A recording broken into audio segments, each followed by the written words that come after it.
Welcome to the MCDFNL Footy Show for another week. Sean Kelly's my name, in the host chair as per every week. Just the one co-host with me this week, Sam Gowers. Welcome. Always a pleasure, mate. Coming off a reasonable weekend for you, I hear as well. Just scrolled through the results from the Natty Twos on the weekend and saw one S Gowers in the BOG position. Well done. Would have been nicer to beat Bushy, but they played pretty well, so I'll take the BOG for us. And no Scott Carey tonight. What's going on? Indoor soccer, apparently. Indoor soccer. Indoor soccer. You're kidding.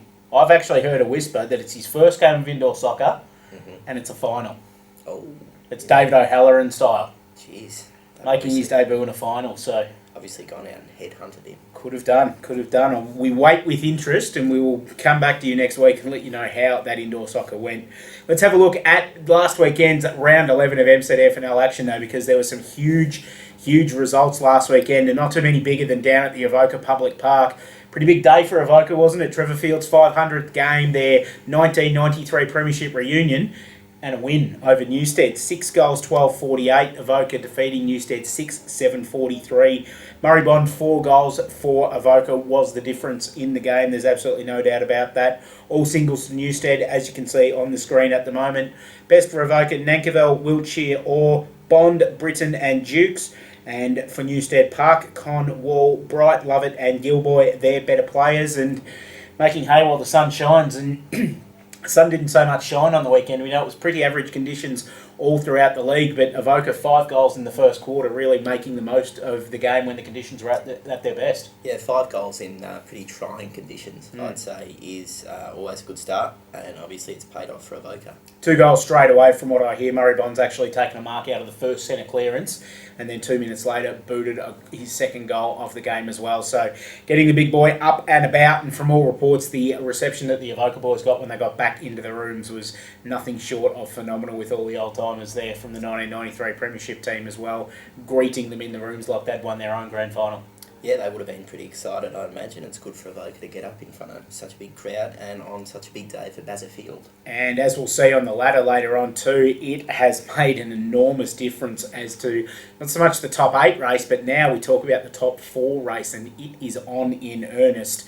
One team that will be very much considering themselves in that top 4 race is your team, Sam, the Natty Bialaba Football Netball Club, who had a good win on the weekend over Royal Park, 11-6-72, defeating Bushy 3-11-29. Lockie Cameron booted 3 for the Swans on the weekend. Ryan Weir, Mark Fitzgerald and Jacob Long all getting 2 goals each. All singles for Royal Park, Birch, Shelton and Chauvin, their goal kickers. Best for Natty, Long, Graco, Stagg, Jardine, Mortlock and Daniel Gifford. And for Royal Park, Blake, Chauvin, Gray, Collicote, McLean and Jaden Humphrey. Talk us through this one, mate. Again, Natty Bialaba, very impressive first half, when Royal Park, very inaccurate, 2 goals, 7 up until half time. Could have been a different story if they could kick straighter. Yeah, Natty just played it better in the wet, plain and simple. A little bit of superior foot skill, I'd say, paid off for us. And yeah, good to get a win. Lockie Cameron, 3 goals, looked okay up forward. He injures himself every second week at the moment. So I didn't think the wet conditions would suit the big boy, but he's kicked 3, probably his best game for the year. Good win by Navarre on the weekend, 12-15-87, defeating Denali 6-7-43. Good win by the Grasshoppers in the conditions. 5 goals to Ben Scott coming back into the side. 4 to Chris Brennan. Singles to Murphy, Ash Driscoll and Nick Murphy. Just the one multiple goal kicker for Denali on the weekend. Paul Edwards with 3 goals. Best for Navarre, Scott, Nick Murphy, Rhett Murphy, Josh Driscoll, Harrington and Brent Flood. Kind of ironic that Flood would be the best players on a day like last Saturday. There's a little bit of humour for you folks. Best for Denali, Gordoy, Hughes, Jackson, Raven, Ballinger and Nolan. Good win by Navarre. We couldn't expect too many thumping results in the conditions, so really solid win by the Grasshoppers. Yeah, good to get a win. I think they probably would have liked maybe a bigger result. Maybe Denali played a little bit better than we thought. But it shows how important Ben Scott and Chris Brennan are going to be for Navarre, especially seeing Zane Bigmore's probably going to be missing for a few more weeks. That is very important for Navarre for their firepower up forward. Good win by Campbell's Creek on the weekend, 17-3-105. There's a team that made the best of the conditions for you, Sam Gowers. Trentham 10-7-67. Sean Smith, 6 goals for Creek on the weekend. Glenn Wallace, 5. Burzcott, 3 and Stone, 2. For Trentham, Canfield and Whitehouse, 2 goals each were their multiple goal kickers. Best for Campbell's Creek, Dan Climax, Shawnee Smith, Glenn Wallace, Gary Bradford, Aaron Murray and James Burzcott. And for Trentham, Can, Whitehouse, Gray, Scoble, Wicker and Drew. Campbell's Creek, 6 goals straight in the first quarter, never headed from there on.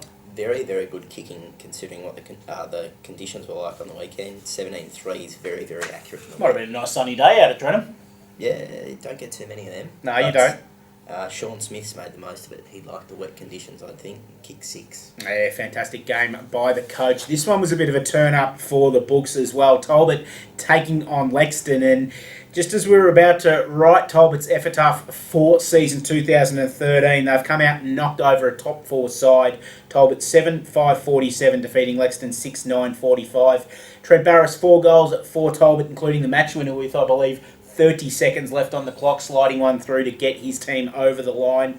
Rob Mosbury 3 for Lexington, Matty Brown 2 as well for the Tigers. Best for Talbot, Gilmore, Prentice, Heathcock, Whittingslow, Matthews and Barris. And for Lexington, Aspland, Oliver, Polton, Alexopoulos, Torpy and Carslake. Second time this year, Talbot's taking down a much more fancy team in wet conditions. Yeah, wet weather specialists, the old Hawks. Knocked off Natty earlier this year in the wet and done it again to Lexington. I know old Barra was pretty happy with himself to kick the winning goal. I can imagine that it would have been a great win by Talbot, and now puts them back into finals calculations where, as we mentioned at the start of this, if they had lost this one, they were done and dusted.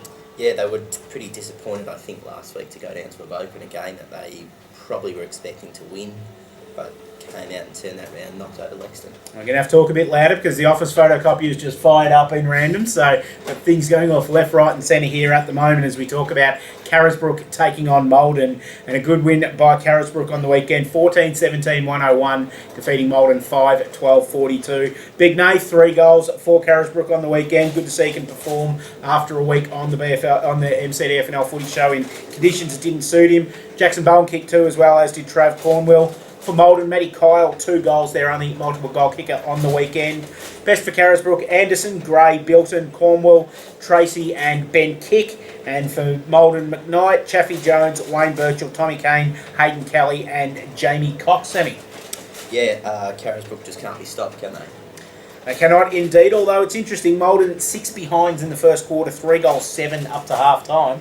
If they had done a little bit more in that first quarter, where Carisbrook had only managed 2 goals, 6 of their own, they could have been right in the game, and they may have seen Carisbrook challenge. Just a missed opportunity for the Dons, I'd say. Yeah, I think you might be right. Let's have a look at the last game for this weekend, and probably the biggest result in terms of margin from the round. Harcourt, 20 goals, 29, 149, defeating Maryborough Rovers 4-7-31. Matt Geary was extremely impressive once again with 6 goals on the weekend, 3 each to Gibson and Williams and 2 to Trethowan.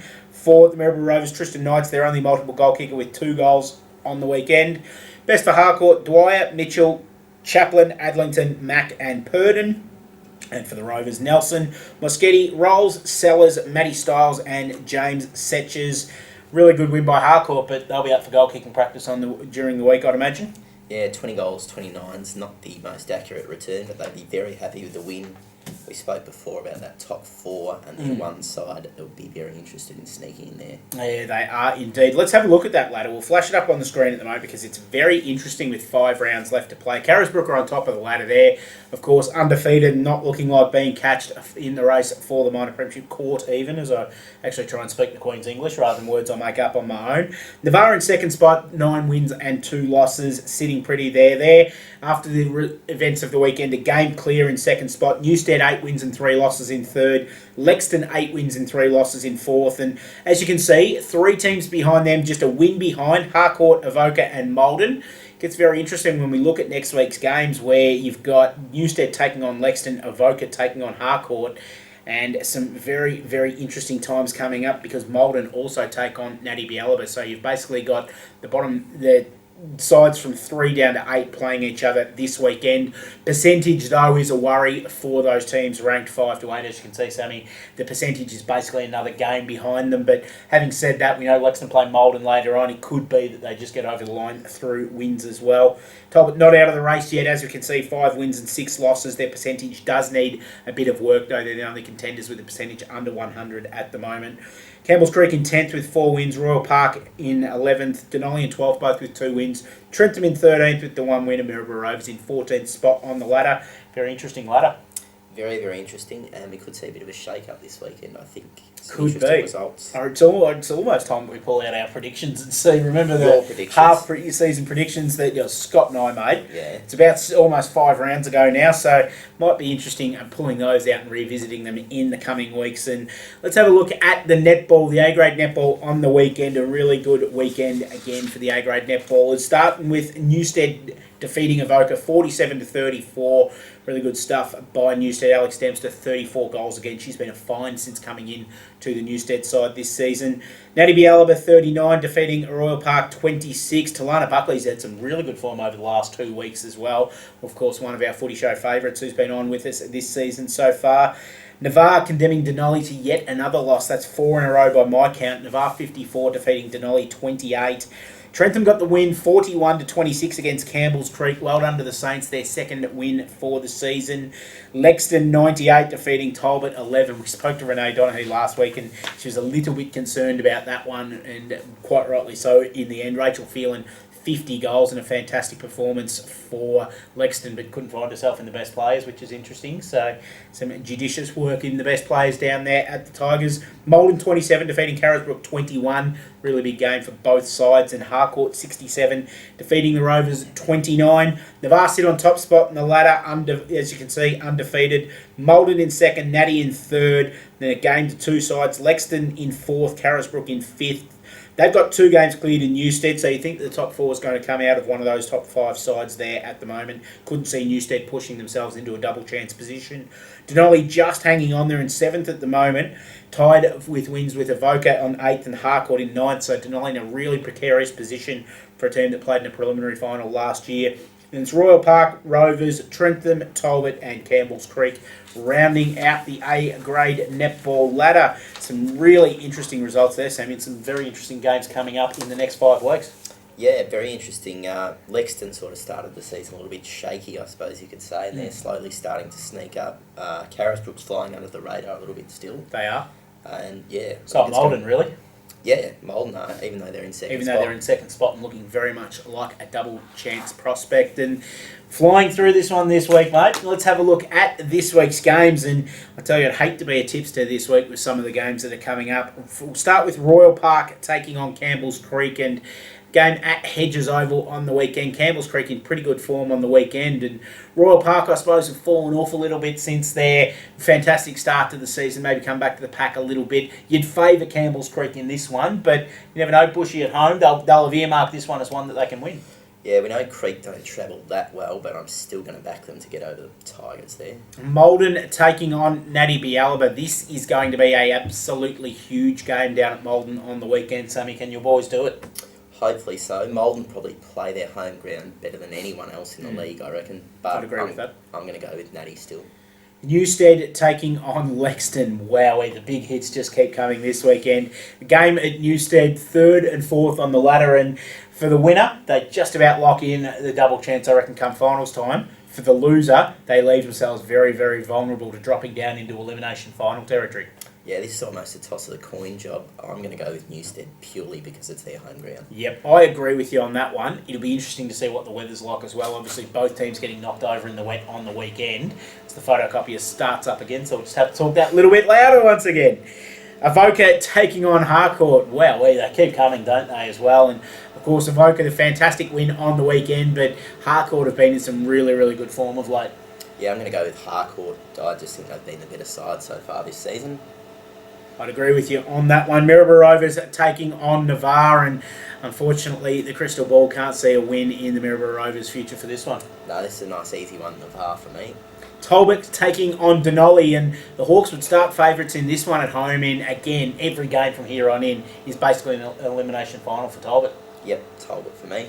And on Sunday, Trentham taking on Carisbrook out at Trentham. You'd imagine the Brook shouldn't have too much trouble with this one. Yeah, nice and easy Carisbrook for me in that one. I reckon we're done in record time this week, mate. Scott's not holding us back. No, not holding us back at all. Thank you for joining us this week on the MCDFNL Footy Show, and thank the photocopier for joining us too. It's done a fantastic job in just creating the soundtrack for the show today, Sammy. Thank you. Not a problem. Good luck this weekend. Looking forward to reports of you getting a kick again against Malden on the weekend. Any best on ground in the twos? Can we see you up in the ones? Not a chance. Good to hear. Good to hear. That's all we have time for on the MCDFNL Footy Show this week. We'll be back next week with all of the news, views, and reviews from around the MCDFNL. We're with you then. Catch you later.